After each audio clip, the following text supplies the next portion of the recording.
২০০তম পর্বের মাইল ফলক ছুঁয়েছে channel S সংলাপ। শুধু সংখ্যায় নয়, তথ্যবহুল বিশ্লেষণধর্মী আলোচনার জন্য দর্শক ও জনগণের আস্থা অর্জন করেছে এই অনুষ্ঠান।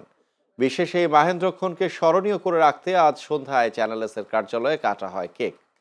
অনুষ্ঠানে উপস্থিত ছিলেন চ্যানেল এস এর ব্যবস্থাপনা পরিচালক ও CEO Sujit Chakraborty, vice chairman Jamal H Panna, vice chairman Monowar Hossain Moinul, director admin Abu Al Siraji, chief reporter Mostafiz Rumon সহ অনুষ্ঠানের সংশ্লিষ্ট কলাকুশলী ও আমন্ত্রিত অতিথিবৃন্দ।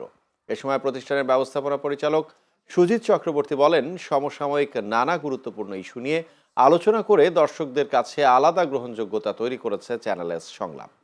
রাজনীতি, অর্থনীতি ও নাগরিক জীবনের নানা বিষয়ে বিশ্লেষণধর্মী আলোচনার মাধ্যমে ইতোমধ্যে সচেতন দর্শকদের আস্থার অনুষ্ঠানে পরিণত হয়েছে।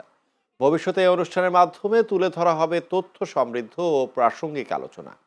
পরে চ্যানেল এস সংলাপকে দর্শক প্রিয় করে তুলবার জন্য উপস্থাপক জয়নুল আবেদিন, সিনিয়র প্রডিউসার শাহরিয়ার ইকবাল সুমন ও ডিজিটাল ইনচার্জ রণবীর কুমার পালকে অভিনন্দন জানায় চ্যানেল এস কর্তৃপক্ষ।